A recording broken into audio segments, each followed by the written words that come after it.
All right, Mark, here we are. We're at the Lloyd Wright house in the Hollywood Hills. I forget the name. I got to look at my cheat sheet. Do you remember? No, I do not. The John L. Mace House by Lloyd Wright from 1959 in the Sunset Strip. And this is Lloyd Wright. You've got some Lloyd Wright here. You've got the wall, the big cantilever, that diagonal soffit, this whole window wall, that block wall. There are a lot of signature Lloyd Wright elements that are still in this house. Mm-hmm. The interior's been modified and is kind of ready for a remodel, but the exterior still has really signature Lloyd Wright elements. Yeah, there's a lot of potential here for the proper steward to come in and to continue to research the home and bring it back to probably a lot more like what it was. But there's some great things here. For instance, a lot of the windows, all of the bays are set up in a very rhythmic way.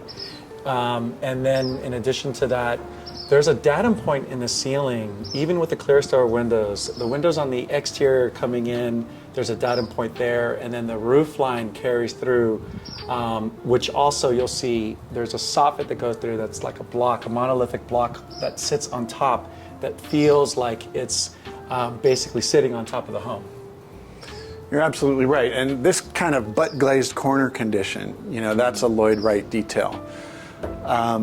There's a lot of magic still in this house, and Lloyd Wright was a significant influence in Los Angeles architecture. I mean, he was brought here by his family, obviously, Frank Lloyd Wright's son, and he was here supervising all the textile block houses, with Lint Schindler and Neutra, of course. But he was really the boots on the ground while Frank Lloyd Wright was in places like Japan doing the Imperial Hotel. Lloyd Wright was here supervising the architecture office and the construction of these monuments. And this could be a monument. This is the kind of place that you'd come in and do the work you want to do, register it as a landmark, and then get the Mills Act tax benefits. Absolutely.